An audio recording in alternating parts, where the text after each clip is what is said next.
Hi friends, ஏற்கனவே top தைச்சிட்டோம். அதில் வந்து சிப் வந்து டேமேஜ் ஆகிடுச்சு. இப்போ இந்த சிப்பை நமக்கு அதை உருவிட்டு நம்ம புது சிப்பு வச்சு தைக்கலாம். சரிங்களா? அதுதான் நீங்கள் பார்க்க போகிறோம்.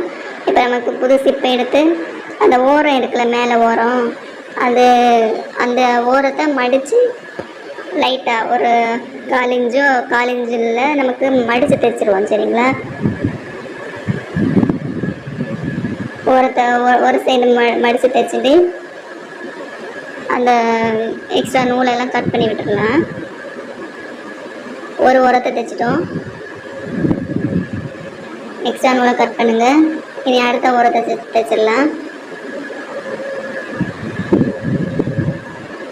கரெக்டாக அது வந்து கொஞ்சம் பிரியாமல் இருக்கு. கரெக்டாக பிடிச்சி வச்சுட்டு தைச்சிருங்க. இப்போ நமக்கு ஒரு சைடு டாப், ஒரு சைடு ஓரத்தை எடுத்து அந்த சிப்பை வந்து அடியில் வச்சுட்டு அந்த ஓரத்துலேயே நமக்கு சிங்கிள் ஃபுட்டு போட்டுடலாம். சிங்கிள் ஃபுட் போட்டுட்டு அந்த ஓரத்துலேயே ஸ்டிச் பண்ணிட்டு வாங்க. அப்புறம் அந்த வி ஷேப் வருதில்ல, அந்த வி ஷேப் பக்கம் வந்து நமக்கு அந்த வி மாதிரி ஒரு ஷேப்பில் அதை தைச்சுட்டு கரெக்டாக அந்த வி வர மாதிரி, வி ஷேப் வர மாதிரி நமக்கு தையல் போடலாம். கரெக்டாக பார்த்து தையல் போடுங்க.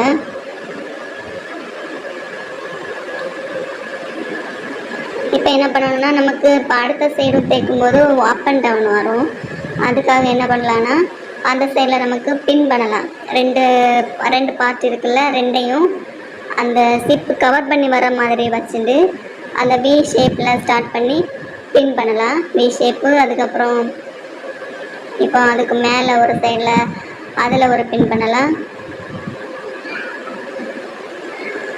அப்புறம் அந்த ஓரம் இருக்குல்ல, சிப்பு ஸ்டார்டிங் ஆகும்ல, அதில் ஒரு பின்னு. அப்படியே நீங்கள் வேணும்னா 3-4 பின்னு அப்படியே பண்ணிக்கோங்க. 2 சேர்த்து வச்சு பின் பண்ணிக்கோங்க. சரிங்களா?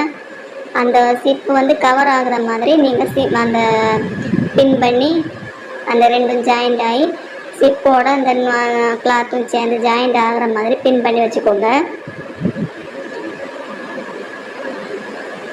நமக்கு சிப்பு தெரியாமல் தைக்க போகிறோம். அதுக்காக தான் இந்த மாதிரி பண்ணுறோம். அது இல்லாமல் அப் அண்ட் டவுன் வராமல் இருக்கிறதுக்கும் நமக்கு பின் பண்ணுறோம். சரியா?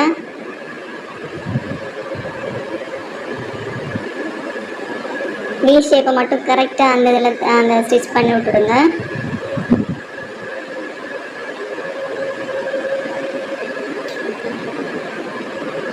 வி ஷேப்பில் ஸ்டிச் பண்ணதும்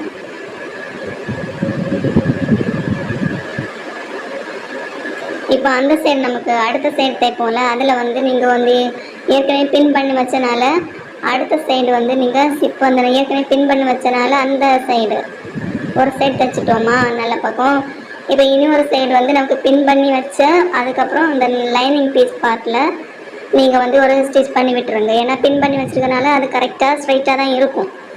சரிங்களா? அந்த சிப்பெல்லாம் கவர் ஆகி தான் இருக்கும். நீங்கள் லைனிங் பீஸ் சைடு எடுத்து நீங்கள் ஸ்டிச் பண்ணுங்கள். அப்போ தான் அந்த மேலே அப் அண்ட் டவுன் வராமல் கழுத்து நெக் சைடு வந்து கரெக்டாக ஈவனாக இருக்கும். அதுக்காக நமக்கு இப்படி எனக்கு ஸ்டைலில் நான் இப்படி பண்ணுறேன். நீங்கள் கொஞ்சம் ட்ரை பண்ணி பாருங்கள். இப்போ பாருங்கள், இப்போ ஓப்பன் பண்ணுறோம். மேலே கீழே அப் அண்ட் டவுனே கிடையாது. நெக்கும் ஒரே ஈவனாக தான் இருக்கும். சரிங்களா?